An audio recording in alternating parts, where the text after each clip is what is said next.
Bonsoir mes très chères dames, cette vidéo est réservée uniquement pour les femmes. Le titre de la vidéo c'est « Est-ce que les amis de mon mari sont aussi mes amis ?» En tant que femme juive, avec les lois de pudeur qui nous incombent, avec la fidélité que je suis censée entretenir entre moi et mon mari, il faut savoir que le Créateur du monde nous a donné un mode d'emploi qui est extraordinaire, qui s'appelle la Torah, depuis des millénaires. Et cette Torah nous guide dans tous les pas de notre vie et nous dit comment nous conduire, comment nous comporter, quelles sont les lois à adopter et surtout quelle doit être ma façon de penser, ce qui s'appelle ma hashkafa, ma façon de penser, quelle vision je dois avoir de la vie. Et en tant que femme juive qui accepte ce mode d'emploi dans ma vie et qui voit avec un œil très bénéfique la bénédiction qu'il y a dans le fait d'écouter les conseils, enfin les lois que le Créateur me donne, qui viennent au travers de la Torah me guider le chemin, est-ce que quand il y a des amis qui viennent à la maison, des amis en commun, des amis de moi, des amis de mon mari, des amis masculins, on parle d'amis masculins ou des couples, des fois un homme et une femme qui viennent à la maison, ils sont mariés, ils viennent à la maison passer le Shabbat, on va passer des longues heures comme ça à la maison ensemble. Comment je suis censée me conduire par rapport à ces hommes en tant que femme mariée, en tant que femme juive mariée, religieuse, pas religieuse, on est toutes concernées par les lois de la Torah. La Torah n'appartient pas, la vision de la Torah n'appartient pas que juste à une élite, à un groupe de juifs qui décident d'aller d'après la Torah. Tous les juifs de la terre entière sont concernés par les lois de la Torah, même les non-juifs sont concernés par les lois de la Torah. Les non-juifs ont seulement 7 lois, les lois noachides, et nous avons 613 lois. Et tous les juifs de la terre sont concernés par les lois de la Torah. Et surtout, il y a beaucoup de bénédictions à retirer des lois de la Torah. La Torah vient nous sauver la vie. Nous sauver la vie avant de tomber dans des pièges bêtes. Elle vient et elle nous prévient. Attention ma fille chérie, tu es une femme juive, tu es une fille de roi, et il y a une façon bien précise pour toi de te conduire dans la vie. Si tous les peuples du monde font venir des amis chez eux, des couples, hommes, femmes, les font venir chez eux, passer des heures, un repas ensemble, on discute, on papote, on regarde un film, on joue. La dernière fois, j'ai entendu une femme non juive apparemment sur un forum non juif qui posait une question de la sorte, la question elle-même est déjà problématique. C'est-à-dire, avec une vision juive, c'est-à-dire si on va d'après le mode de la Torah, on n'est pas censé arriver à ce genre de questions. La question c'était, voilà, nous avons passé, au début nous étions invités chez des amis, à venir chez eux juste passer une bonne soirée, manger un repas. Nous sommes arrivés chez nos amis et de fil en aiguille, nous avons mangé, nous avons pris le dessert, nous avons papoté, l'apéritif, le machin, tout ça, et puis on parle, et puis on sort des jeux, et on a commencé à sortir les jeux de société, et on a commencé à jouer tous ensemble, le couple chez qui on était et notre couple, moi et mon mari, et nous avons joué aux jeux de société jusqu'au lendemain, jusqu'à 5h du matin, nous étions là à tous hurler de rire autour de la table et jouer ensemble aux jeux de société.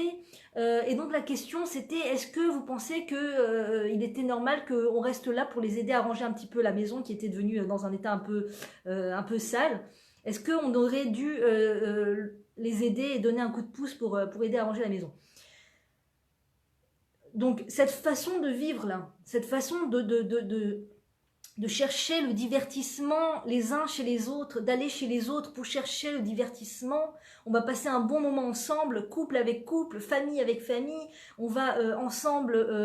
Je parle des gens qui sont pas de la même famille. C'est pas des frères et sœurs ou c'est pas. Et même là, il y a aussi des lois de pudeur entre frères et sœurs. Si un frère est marié avec une femme et que son autre frère est marié avec une femme, il faut qu'il y ait aussi des lois de pudeur. Quand ces deux frères vont se retrouver le Shabbat, vont s'inviter les uns les autres, il y a les lois de Yichoud, il y a l'interdit de ne pas se retrouver dans la même pièce fermée avec un autre homme qui n'est pas notre mari, il y a le fait de faire attention à sa tenue vestimentaire, le fait de faire attention à comment je vais m'adresser à l'autre, comment je vais parler, est-ce que j'ai besoin vraiment de parler avec l'autre, avec le mari de ma copine ou avec mon beau-frère, combien j'ai besoin de parler avec lui? Combien est-ce que j'ai le droit de parler avec lui? Est-ce que c'est important qu'il connaisse mon avis sur chaque chose, mon avis sur la politique et mon avis sur la vie et mon avis sur l'éducation? Est-ce que c'est avec lui qui n'est pas mon mari, cette personne qui n'est pas mon mari, qui est ou mon beau-frère ou le mari de ma copine ou n'importe qui? Est-ce que c'est logique et normal que j'ai avec lui, j'entretienne avec lui une relation amicale, sympathique, il n'y a rien de mal et tout, mais c'est juste, voilà, puis puisqu'on est là, autant discuter, il n'est pas transparent, je vais pas je vais pas, comment dire, ne pas le calculer, ça se fait pas et tout ça, donc la question c'est vraiment, qu'est-ce que la Torah nous dit de faire dans ces cas-là? Qu'est-ce qu'on est censé faire en tant que femme juive? Comment est-ce qu'on peut agir? Je vous dis cette question, donc posée par une personne non juive d'après son nom, son prénom et son nom de famille, j'espère pour elle que ce n'est pas une personne juive, parce qu'une personne juive n'est pas censée agir de la sorte. On ne va pas chez un autre couple comme ça pour passer un temps de légèreté d'esprit, commencer à jouer les uns avec les autres. Quand on joue les uns avec les autres, quand on fait des jeux de société avec un autre homme qui n'est pas mon mari, avec mon mari avec une femme qui est là, qui n'est pas qui est ni sa femme ni sa sœur, donc c'est une femme qui n'a pas aucun lien sanguin ni marital avec cette personne. Quand on va jouer à un jeu de société ensemble, il y a les esprits qui vont s'échauffer. Il va y avoir une ambiance chaleureuse comme ça, une ambiance de jeu, de divertissement, de légèreté d'esprit, d'oisiveté un petit peu. Donc forcément, ça amène, on dit, la légèreté d'esprit, le rire amène à la légèreté d'esprit. Troc mevi les caloutes roches. Quand on rigole les uns avec les autres, quand on discute chaleureusement et qu'on plaisante les uns avec les autres, même une petite plaisanterie, ça amène à la légèreté d'esprit. Donc regardez combien il faut se préserver, regardez combien il faut qu'on soit diligente et prudente pour ne pas arriver à une situation où je vais avoir un esprit de sympathie avec un homme qui n'est pas mon mari et qui n'est pas mon frère, qui n'est pas mon père, qui n'est pas mon grand-père, qui n'est pas mon fils. Ce sont les personnes avec qui j'ai le droit d'avoir un contact physique. Mon grand-père, mon père, mon frère et mon fils et mes petits-fils. À part ça, je n'ai pas le droit d'avoir de contact physique et je dois m'éloigner beaucoup. Les hommes sont censés s'éloigner, il est dit dans le Shulchan Arour, notre livre des lois qui nous gèrent notre vie, d'accord? Le Shulchan Arour, c'est un livre qui gère la vie de tous les juifs au monde. Tel que soit, qu'on soit Ashkenaz, qu'on soit Séfarade, qu'on soit ce mouvement de vision des choses, qu'on soit Chabad, Breslev, toutes ces... Quelle que soit la catégorie à laquelle on appartient, le Shulchan Arour, c'est ce que nous avons en commun tous au niveau des lois.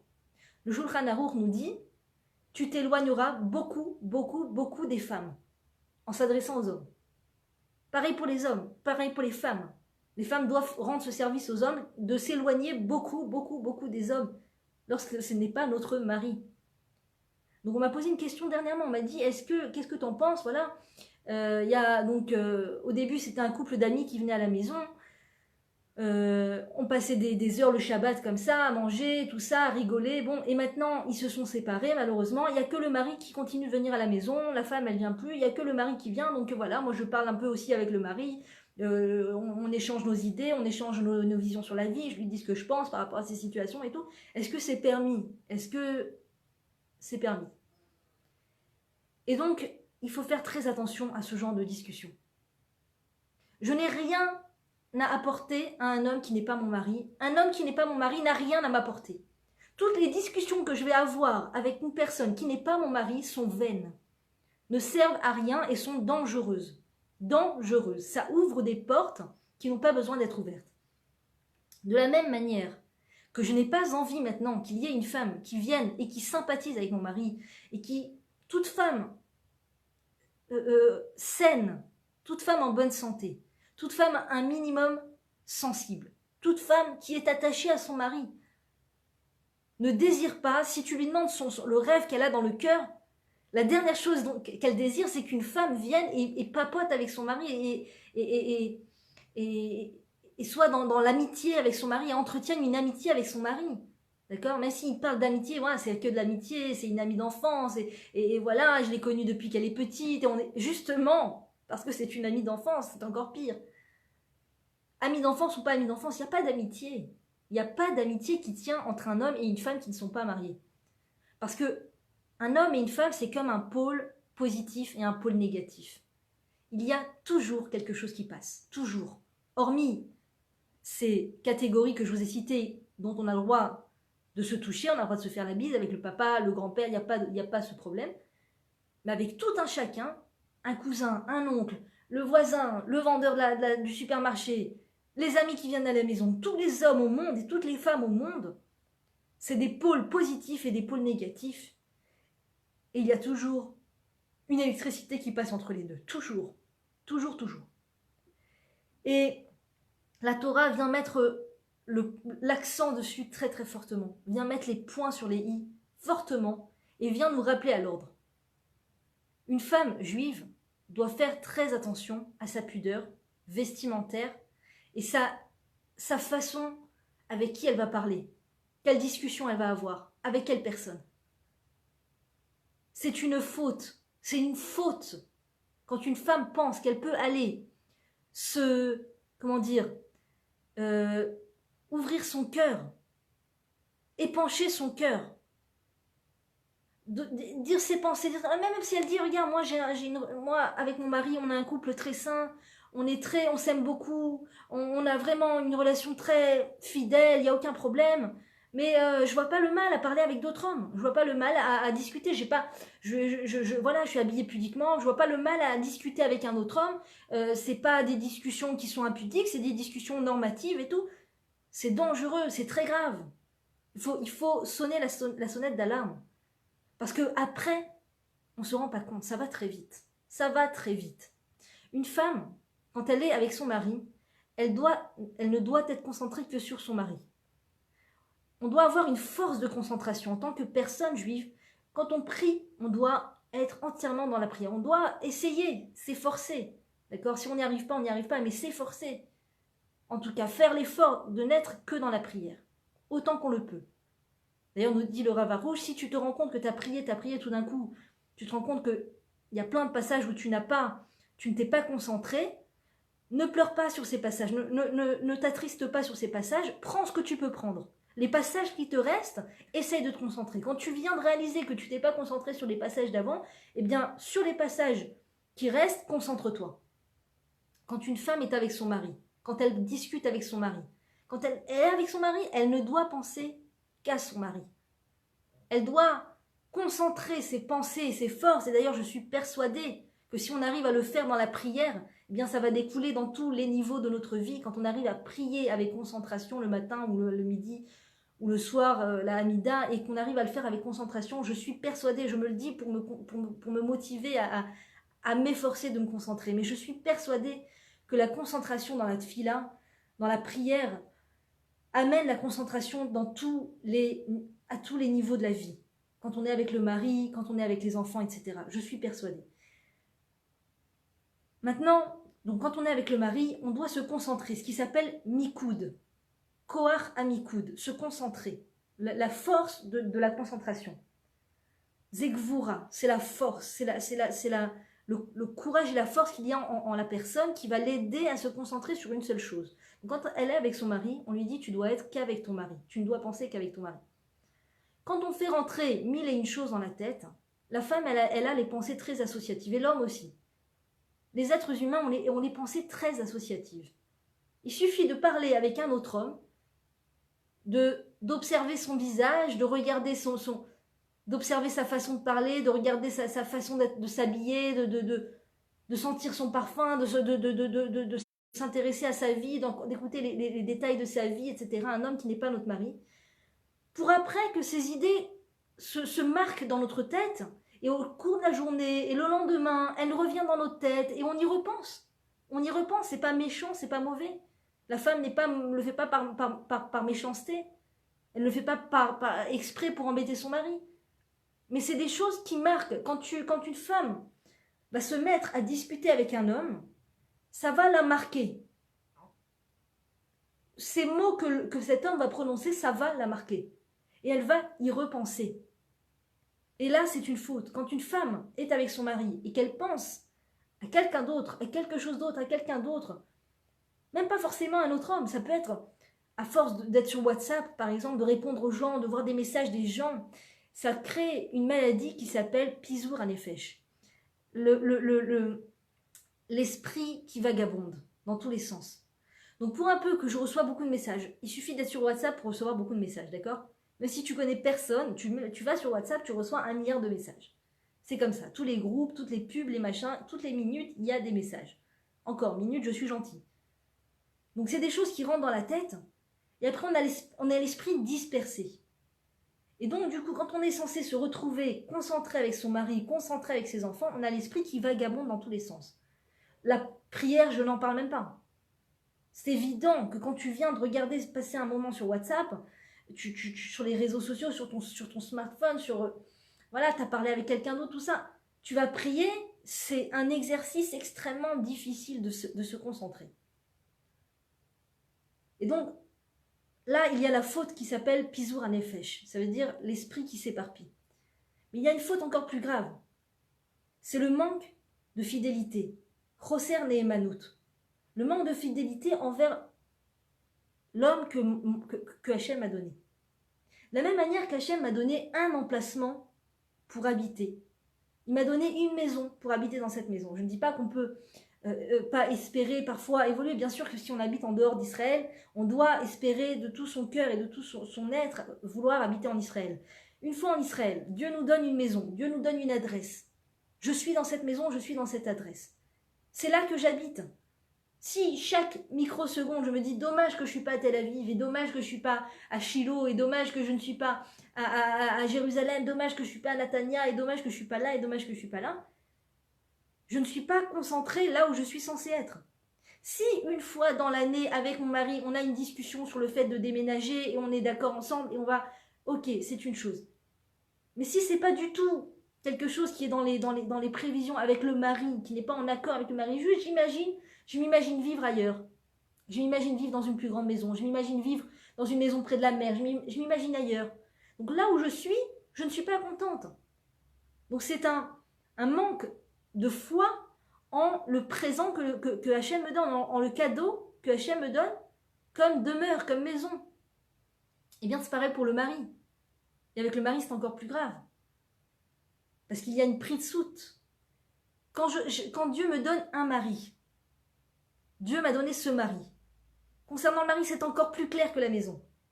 Quand on passe sous le dé nuptial, la ketouba, c'est le tampon de Dieu qui nous dit « vous êtes faits l'un pour l'autre ». J'ai décidé, 40 jours avant que le bébé n'entre dans le ventre de la maman, il décide de qui sera notre conjoint dans le futur.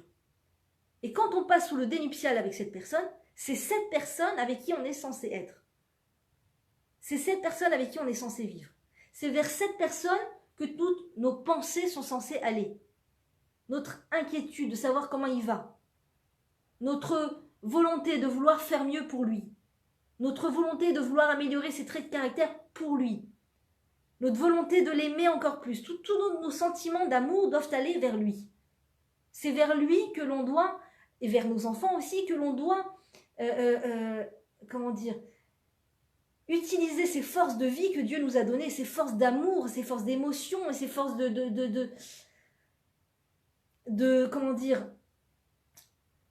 respect et de toutes ces bons traits de caractère, toutes ces bonnes émotions positives que l'on peut avoir envers les êtres humains, c'est vers mon mari que je dois les utiliser.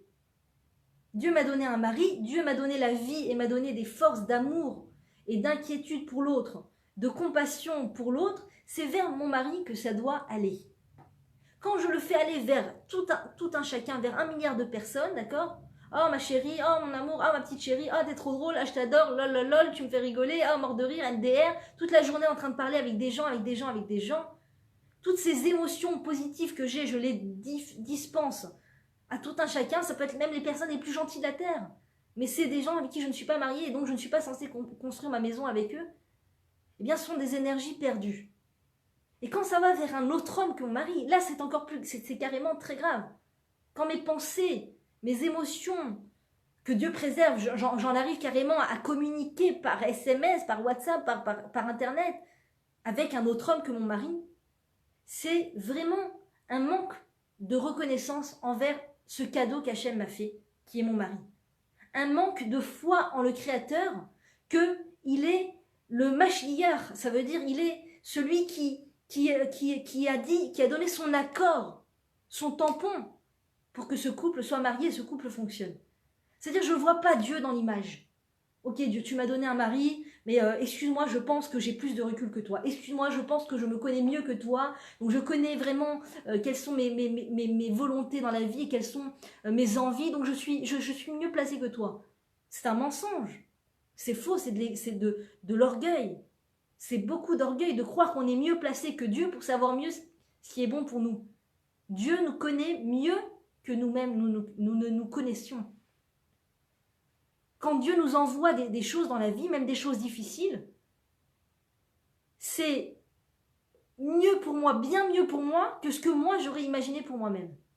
Si moi j'ai un scénario dans ma tête, voilà, moi je me serais plutôt vue avec un homme comme ça, voilà, un homme beaucoup plus encourageant, beaucoup plus romantique, beaucoup plus, voilà, comme ce monsieur là qui m'a demandé comment j'allais quand je suis tombée dans la rue, voilà, il était gentil, plein d'amour, plein de compassion, voilà. Pour moi c'est ça un homme, c'est ça.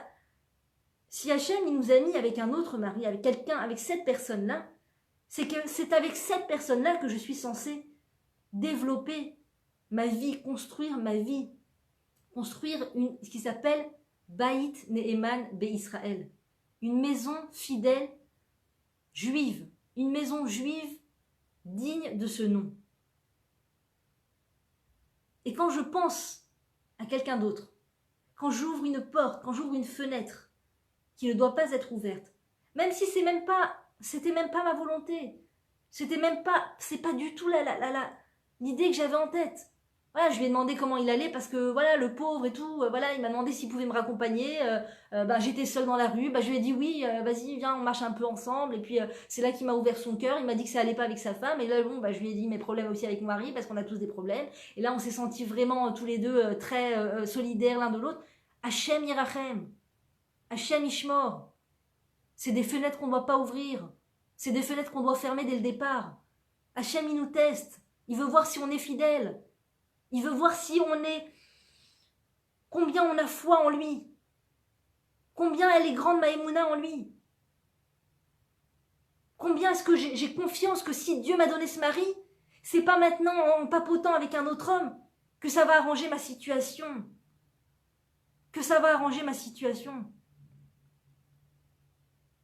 Il y a quelqu'un un jour qui nous a dit que, malheureusement, qu'il s'est séparé et qu'il est tombé sur une femme qui lui a parlé, une femme qu'on connaît, qui est mariée. Et il lui a raconté tous ses problèmes, pourquoi il s'était séparé, tout le problème et tout. Maintenant, cette femme est mariée, on les connaît de loin, on va dire, on les connaît, ils sont mariés, on n'a jamais entendu qu'il n'y avait aucun problème. Et du fait qu'ils se sont rencontrés et que lui venait fraîchement de se séparer, elle a commencé à lui ouvrir son cœur et lui dire combien elle aussi, elle avait des problèmes, qu'elle y pensait souvent et tout ça. C'est arrivé jusqu'aux oreilles de tout un chacun et ça a fait du bruit et tout. Elle avait besoin d'ouvrir son cœur avec ce monsieur qui venait elle va recevoir de ce monsieur qui vient de se séparer des conseils pour aller mieux dans son couple et pour avancer et construire sa famille. T'as un problème dans ton couple. Je ne juge pas, ça peut arriver à tout un chacun. Mais on a des problèmes dans notre couple et on a tous des problèmes dans notre couple. On a tous des défis avec notre conjoint. Il y a quelque chose que j'arrive pas à surmonter, il y a quelque chose qui ne va pas. La dernière personne vers qui je dois me tourner, c'est vers un autre homme. Sauf si c'est un rabbin et que c'est avec une volonté de construire mon couple et de faire évoluer mon couple que je vais me tourner vers ce rabbin. Mais la dernière chose à faire, c'est d'ouvrir mon cœur à un autre homme. Même un homme qui a 20 ans, 30 ans plus que moi, ça pourrait être mon père. Ça va, c'est l'avocat de mes parents, on se connaît, c'est comme le meilleur ami de mon père, c'est comme mon frère, c'est pas. Hachem, il l'a pas fait, c'est pas ton frère. Hachem, il l'a pas fait ton frère, il l'a pas fait ton père non plus. C'est une personne avec qui tu n'as pas le droit d'entretenir des liens. Nous n'avons pas le droit d'entretenir des liens amicaux ou ni de fraternels, ni quoi que ce soit, c'est pas ton frère. C'est comme quelqu'un un jour qui a annoncé qui s'est marié avec une femme et qui venait de rentrer donc dans sa nouvelle famille. Et il annonce à toutes les autres femmes qu'il ne peut pas faire la bise. Donc lui, c'était une personne qui avait une bonne connaissance et conscience de la loi. Et il s'adressait à des personnes qui étaient vraiment très non connaissantes. Et quand il leur a annoncé ça, ça a fait une bombe. Elles ont commencé, les femmes, à se dire quoi, mais qu'est-ce que c'est, mais qu'est-ce qu'il a, celui-là, il me fait pas la bise, attends, mais je pourrais être sa tante, mais je pourrais être sa sœur, je pourrais être sa grand-mère, alors qu'elles ne le connaissent même pas, il vient de rentrer dans la famille. Mais même si ça fait 20 ans, 30 ans, 50 ans qu'il est dans la famille, ça change rien. Les liens sont ce qu'ils sont. Dieu a fait que ce n'est pas ni ton frère, ni ta sœur, ni ton père, ni ta mère, ni ton grand-père, ni ta grand-mère, ni ton mari, ni ta femme, ni ton fils, ni ta fille, ni ton petit-fils, ni ta petite-fille, comme ça je répète les catégories qui sont permises, eh bien tu n'as aucun le droit de toucher cette femme, ni de faire la bise, même pas pour, éviter les disputes, et pour... Une personne qui va d'après la loi n'est jamais perdante. Une personne qui veut contourner la loi parce qu'elle pense que de ça, elle va obtenir une bénédiction, de ça, elle pense qu'elle va obtenir quelque chose de positif ou de constructif, au final, elle va perdre. Elle va perdre de cette situation. Cette situation, elle s'affaiblit. On s'auto-affaiblit quand on contourne la loi. J'affaiblis ma vie, j'affaiblis mon futur. J'affaiblis mes forces de foi en le Créateur, que s'il m'a donné ces lois de la Torah, c'est qu'elles sont accessibles pour tout un chacun. Si Hachem il avait donné la Torah juste à certaines personnes, on comprend que ce sont ces certaines personnes qui ont reçu les forces pour mettre en pratique la Torah. Mais Hachem il a donné la Torah à tous les Juifs au Har Sinaï, à tous les Juifs. On est tous concernés, on a tous les forces pour réaliser ces mitzvot et cette Torah. Et pour se fuir les pièges dont la Torah nous prévient. Donc cette personne qui venait rentrer dans la famille, et quand elles ont dit ouais ça aurait pu être mon gendre, ça aurait pu être mon petit-fils, mais jusqu'à demain vous pouvez imaginer des liens. C'est interdit, c'est interdit. C'est interdit. Et c'est ça qui donne des forces. Quand on est dans cette guerre, le Rambam nous dit dans les lois du Rambam, il nous dit que quand on fait une action, quand on rentre en guerre au nom d'Hachem, au nom du Créateur, on ne doit pas avoir peur. C'est un interdit de la Torah d'avoir peur quand on rentre en guerre au nom d'Hachem, pour le peuple juif, pour protéger le peuple juif. Donc chaque action, on comprend de ça, j'imagine qu'on peut comprendre de ça, que chaque action que je vais faire au nom d'Hachem, c'est quelque part une guerre. C'est quelque part une guerre d'annoncer aux gens, je ne fais pas la bise, je m'excuse. C'est tellement l'habitude des gens. C'est tellement dans les mœurs, c'est tellement dans les habitudes. Les gens ne se posent même plus les questions. Est-ce que c'est permis, c'est pas permis? Donc c'est vrai que ça paraît un petit peu inattendu. C'est vrai que les gens sont surpris. Mais c'est pas parce qu'ils sont surpris que je dois aller tout de suite leur caresser dans le sens du poil et tout de suite... Non, si ça vous surprend, alors non, je vais faire comme vous voulez. Non, c'est le Créateur qui m'a donné la vie depuis que je suis née. C'est au Créateur que je dois tout. C'est pas à des gens que je viens de rencontrer ou à des gens que je fréquente parce que c'est des amis, ils m'ont invité chez eux. C'est pas à eux que je leur dois la vie, c'est à Dieu. Donc c'est d'abord Dieu que je dois écouter avant tout. Donc quand je rentre en guerre, quand je vais faire quelque chose qui... a priori, peut me donner le sentiment que ça va exploser, ça va faire des disputes. Mince, si je demande la cache-route, si c'est cachère, et si je dis pas bonjour à ce monsieur-là, alors qu'on a l'habitude de parler à chaque fois, et que d'un coup, ben voilà, j'ai appris les lois, maintenant il va rentrer à la maison, je vais plus lui parler, quoi, la honte. Ça se fait pas, il va penser que je suis une nonne, je sais pas quoi, tout ce genre de phrases, et le Yetzirah, il a beaucoup d'imagination pour effrayer les gens, pour pas qu'ils réalisent des mitzvot. Quand je rentre en guerre au nom d'Hachem, je ne dois pas avoir peur. Parce que c'est Hachem qui fait la guerre pour moi. C'est Hachem qui fait la guerre pour moi. Et si je suis courageux, et que je n'ai pas peur, et que je me lance dans cette guerre, qui est de réaliser, si c'est pas une guerre vraiment, c'est aussi de réaliser les mitzvot, malgré l'ambiance qu'il y a autour. eh bien Hachem nous promet de nous aider à construire une maison.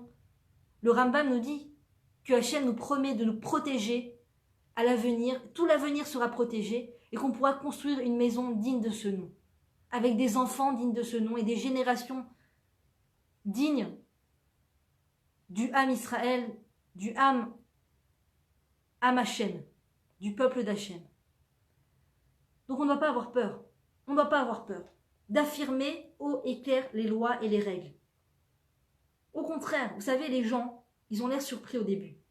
Cet ami qui rentre à la maison, c'est son adresse, il sait que quand il vient chez nous, il rigole avec mon mari, il rigole avec moi, il sait quand il vient, il me tape dans la main, on rigole, on blague, il est habitué à ça. Du jour au lendemain, je vais marquer une distance parce que tout d'un coup, je viens de prendre conscience. Je vais marquer une distance. Au début, il va être un petit peu... Il va se poser des questions, peut-être qu'il va se vexer un peu, je ne sais pas. Ça ne regarde pas. On ne doit pas prendre en considération ça. Est-ce qu'il va se vexer? Est-ce qu'il ne va pas se vexer? La loi, c'est la loi. Et vous savez, en général, ces personnes ne se vexent pas. En général, ça les éduque. Ça les amène à se poser des questions. Tout d'un coup, cette femme qui est mariée prend des distances. Peut-être que j'ai un peu dépassé la limite.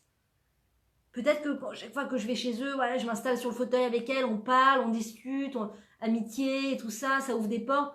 Peut-être que j'ai dépassé, peut-être j'ai dépassé des limites.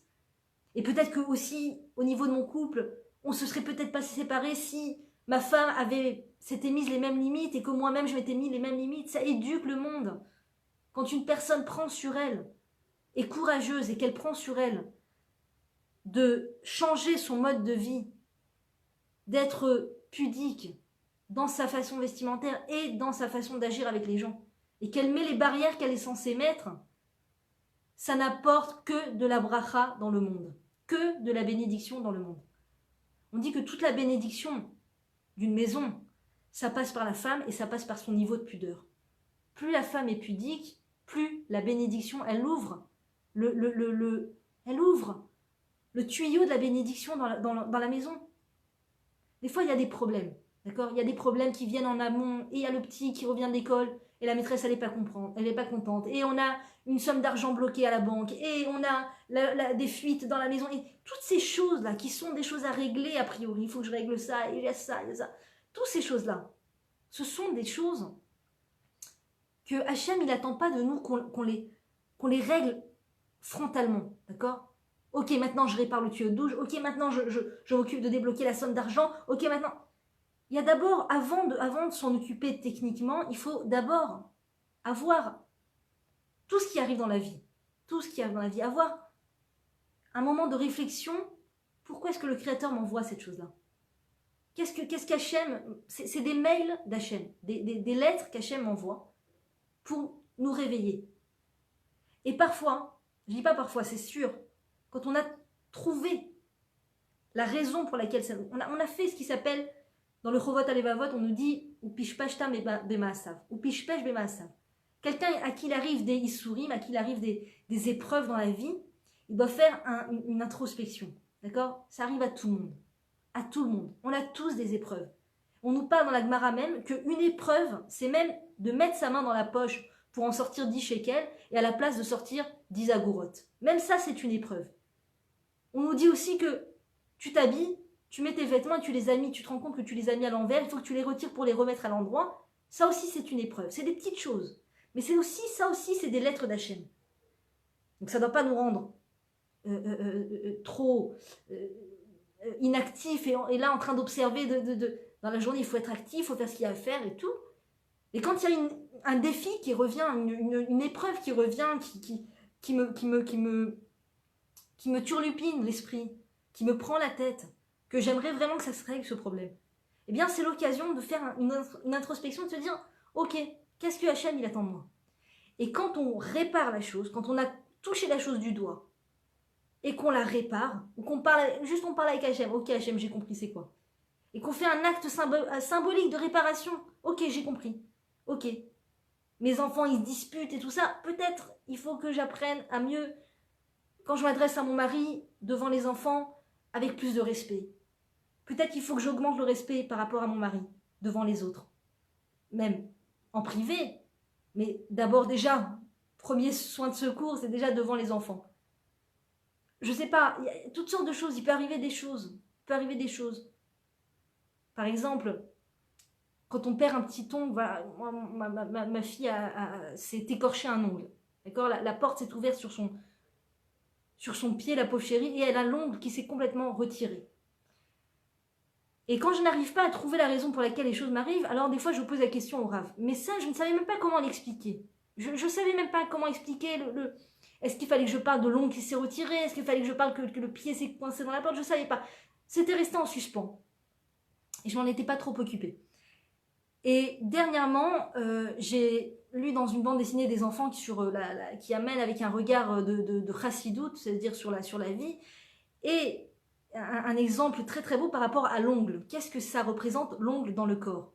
Et juste après quelques temps, mon frère, qui lui-même a étudié ce Mahamar, m'en a parlé au téléphone, m'a dit, tu te rends compte, cet exemple du petit ongle, ça représente ça et ça et ça. Ça représente en fait, qu'est-ce que c'est le petit ongle, l'ongle du pied, tous les membres du peuple juif sont des parties du corps. Tous les membres du peuple juif. Il y a ceux qui représentent le cœur du corps humain, il y a ceux qui représentent le cerveau, il y a ceux qui représentent la tête, il y a ceux qui représentent les mains, il y a ceux qui représentent les pieds, et puis il y a ceux qui représentent les ongles. Les ongles, a priori, ça a l'air d'être une partie vraiment insignifiante, on n'en a pas besoin. On a besoin des ongles? Si quelqu'un, que Dieu préserve, il arrive à un accident à quelqu'un, de quoi on s'occupe en premier? De ses ongles? Non, on va s'occuper de son cœur, on va s'occuper de son cerveau, que le cœur puisse donner de l'oxygène au corps. Donc l'essentiel, c'est le cœur, l'essentiel, c'est le cerveau. Mais quelque part, l'ongle, il est important aussi, parce que quand il n'y a pas d'ongle, cette zone est extrêmement sensible et douloureuse. Quand il n'y a pas d'ongle, c'est extrêmement douloureux. On n'a pas pu vraiment lui mettre de chaussettes et de chaussures pendant un long moment. Elle était à la maison avec des pieds nus presque, parce que c'est très douloureux, très sensible. Donc un ongle, c'est essentiel, ça fait partie aussi, en tout cas, ça fait autant partie du corps humain, et surtout, voilà, c'était ça que mon frère m'a mis le point dessus, c'est que le cerveau, aussi bien que les mains, aussi bien que l'ongle, va recevoir sa vitalité du même organe, c'est le cœur. Le cœur donne sa vitalité à tous les membres du corps.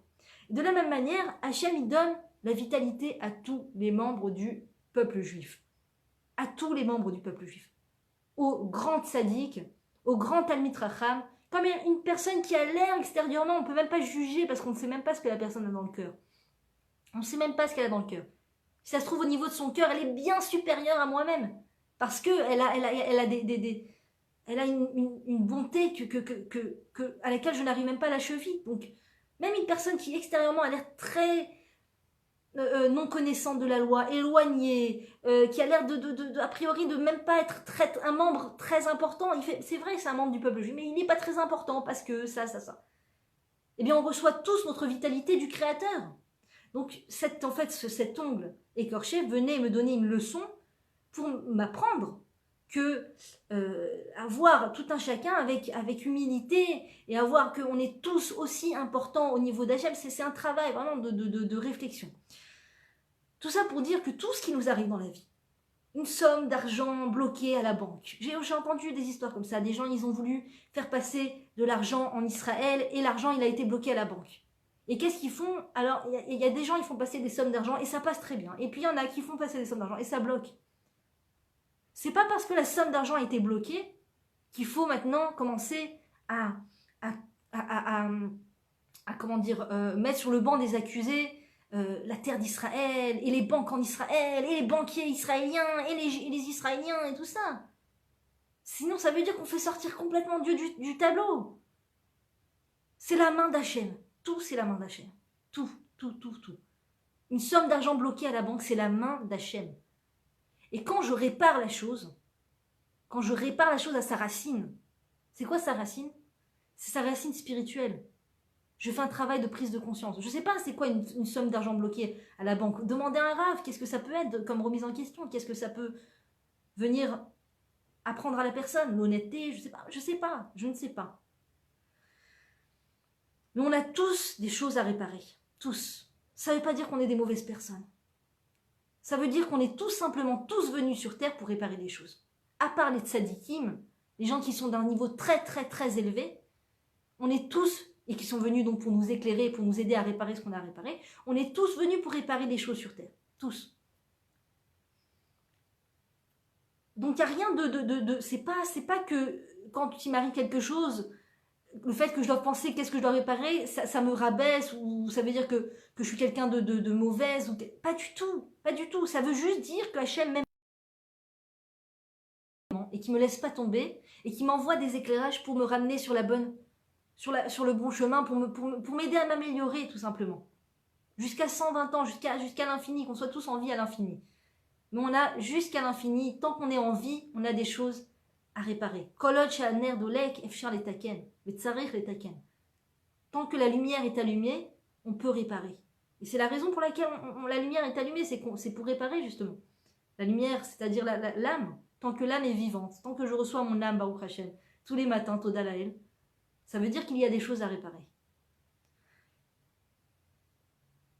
Donc toutes ces choses-là qui m'arrivent dans ma vie, ce sont des choses qui doivent m'aider et m'éduquer, qui doivent m'aider à prendre conscience. Quand il m'arrive des choses dans ma vie, d'accord, dans ma vie de couple, des difficultés financières, c'est pas maintenant en allant, sortant dehors, en laissant les enfants à la maison, en travaillant des heures dehors, que la situation financière va s'améliorer forcément. Si mon mari me dit, écoute, il y a des problèmes financiers, ça va pas, et ça me touche intérieurement, je dois me poser des questions.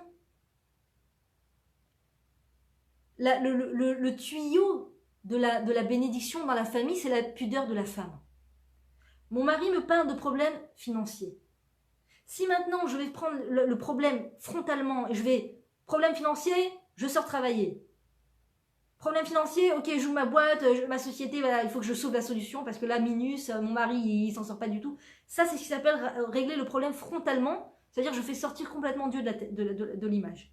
Et je fais des choses que Dieu m'a même pas demandé de faire, qui sont des fois même l'inverse de ce qu'il attend de moi que je fasse. Quand la femme va prendre sur elle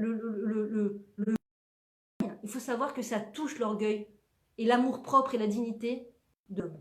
L'homme, même s'il ne le montre pas, un homme est toujours touché dans son amour-propre et dans sa dignité propre lorsque sa femme prend le gouvernail du travail. Il est touché dans sa dignité. Il peut vivre avec des années, ne pas l'exprimer de façon en ne réussissant pas professionnellement, en ne prenant pas les choses en main, en s'effaçant, en diminuant dans sa joie. Tout ça peut être plein de symptômes.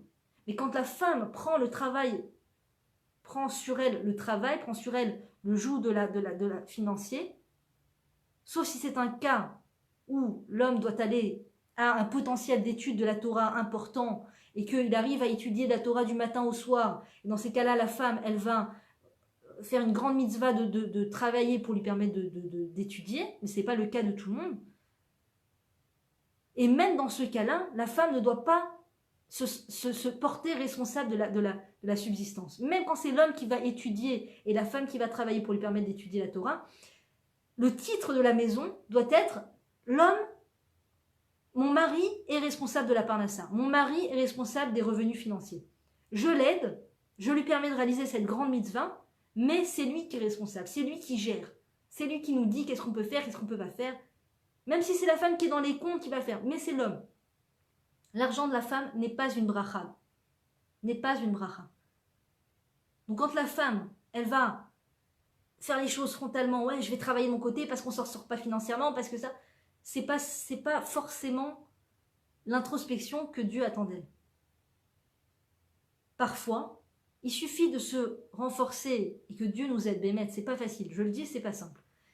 Il suffit de nous renforcer dans la pudeur, de prendre sur nous des choses en pudeur, physiquement, vestimentairement, les liens qu'on a avec les autres. Je parle avec mon beau-frère, de quelle façon je parle avec mon beau-frère? Est-ce qu'on est sur des groupes WhatsApp mixtes? Où c'est les beaux-frères, les belles-sœurs, les frères, les sœurs? C'est pas terrible ça, du tout. Du tout. C'est pas du tout terrible.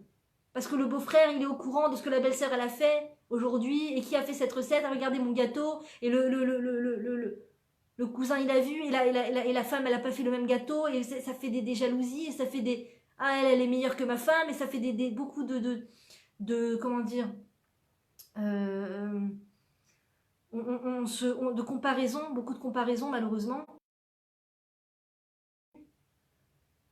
de l'infidélité.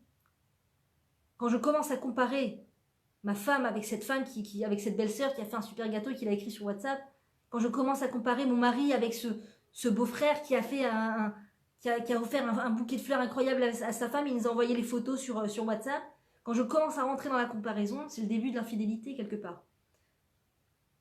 C'est là que l'image du mari descend dans mes yeux. Donc voilà mes très chères dames, que Dieu nous aide à faire la bonne introspection et à réparer les choses à leurs vraies racines spirituelles, Bezrat Hashem, et à mettre des limites, des grandes limites entre nous et les hommes qui ne sont pas nos maris. À très bientôt mes très chères dames.